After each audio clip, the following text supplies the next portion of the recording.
sio mchongo mwanangu. Yaani hapa da. Yaani hapa kanibii. Wewe njoo hapa mwanangu. Njoo. Kwa chochote hapa sio wenyewe tuelewi hapa wenyewe. Mimi sina kitu mwanangu. Sina kitu. Una kitu vipi? Life wenyewe ngumu hapa sio wenyewe tuelewi. Sasa sikilizeni, mimi nina mchongo wa hela nao. Mchongo gani sasa unaweza kutoka wewe? Kaa chini kwanza. Kaa chini za mchongo si unajua. Mchongo gani? Kuna mchongo hela mimi nataka niwape. Mimi sina kitu, hata mkinikamata hapa mimi nitawapa nini?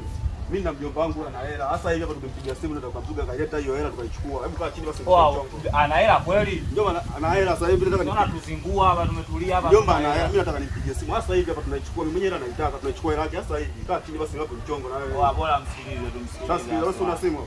Ndio nayo. Lete mimi nimpigie, lete nimpigie. Unampigia kweli lete nimpigie mjomba. Wewe mjomba ana hela. Ndio nimpigie sasa hivi.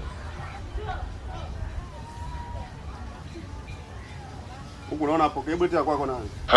Ni mjaribu ya kwako. Hapo okay. Jomba na hela mimi ndo naambia. Sasa jomba unikaba mimi na nini? Mimi sina kitu. Wewe mpigie hapo so unatuletea mambo mengi hapo. Kashapokea. Sasa sikilizeni. Jomba anatokea kwenye jipicheni hapo mara moja hapa. Ila akija siwaona nikute nini hapa. Jipicheni hapo sasa siwaona. Jomba na hela. Anko kuna mchongo haya njoo fast hapa, kuna siku viwanja vinauzwa njoo. Da, bora tushaibiwa mwanangu. Da.